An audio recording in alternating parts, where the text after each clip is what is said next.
എനിക്കില്ല ഗായ്സ്, എവിടെയെങ്കിലും ചെണ്ടക്കോല് കിട്ടിയാൽ അപ്പം അവിടെ എത്തണം. എൻ്റെ പണ്ട് മുതലേ ഉള്ള സൂക്കേടാണ്. കാരണം എന്ന് വെച്ചാൽ നമ്മൾ നാട്ടിൽ തെച്ചും, അതായത് എൻ്റെ വീട്ടിൻ്റെ ചുറ്റും തെച്ചും തെയ്യം നടക്കുന്ന ക്ഷേത്രങ്ങളും അമ്പലങ്ങളും ഒക്കെയാണ് കേട്ടോ. അപ്പം നമ്മൾ എവിടെയാണ് പോകുന്നതെന്ന് വെച്ചാൽ ഒരു ഉത്സവം കാണാൻ വേണ്ടിയിട്ടാണ്. ആദ്യം തന്നെ ഒരു ചായയൊക്കെ കുടിച്ച് പവറാക്കിയിട്ടാണ് കേട്ടോ പോകുന്നത്. അവിടെ എത്തുമ്പോൾ നിങ്ങൾക്ക് ഒടുക്കത്തെ തിരക്കാണ്. അവിടുന്ന് കാണാണ്ടായ പിന്നെ തിരിച്ചു കിട്ടാൻ വേണ്ടിയിട്ട് മൈക്കിലാറ്റം വിളിച്ച് പറയേണ്ടി വരും കേട്ടോ. അച്ഛനെ കൊണ്ട് മൈലാഞ്ചി ഇടാൻ എത്ര പേർക്ക് ഇഷ്ടമാണ്. എനിക്ക് ഭയങ്കര ഇഷ്ടമാണ് കേട്ടോ. പണ്ട് തെയ്യത്തിന് വരുമ്പോൾ ഇത് വരണം എന്നാണ് പ്രാർത്ഥിച്ചുകൊണ്ടിരിക്കാറ് കേട്ടോ. അപ്പോൾ ഈ സാധനങ്ങളൊക്കെ വാങ്ങി കഴിച്ചിട്ടുണ്ടായിരുന്നു. ഞാൻ അധികം കഴിക്കാൻ നിന്നിട്ടില്ല കേട്ടോ. പിന്നെ നമ്മൾ നേരെ റൈഡ് നടക്കുന്നിടത്തേക്കാണ് കേട്ടോ പോയിട്ടുണ്ടായിരുന്നത്.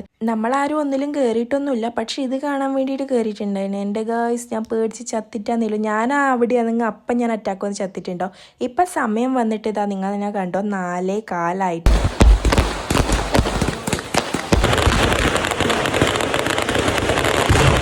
ടിക്കറ്റ് കാണാൻ വേണ്ടിയിട്ടാണ് കേട്ടോ ഇത്രയും സമയം ഇത്രയും ആൾക്കാരും നമ്മളും വെയിറ്റ് ചെയ്തത്. അപ്പം നമ്മളെ വീഡിയോ ഇത്രയുള്ളൂ. വീഡിയോസ് ഇഷ്ടപ്പെട്ട ലൈക്ക് ആൻഡ് സബ്സ്ക്രൈബ്. അടുത്ത വീഡിയോ കാണുന്നത് വരെ ബൈ.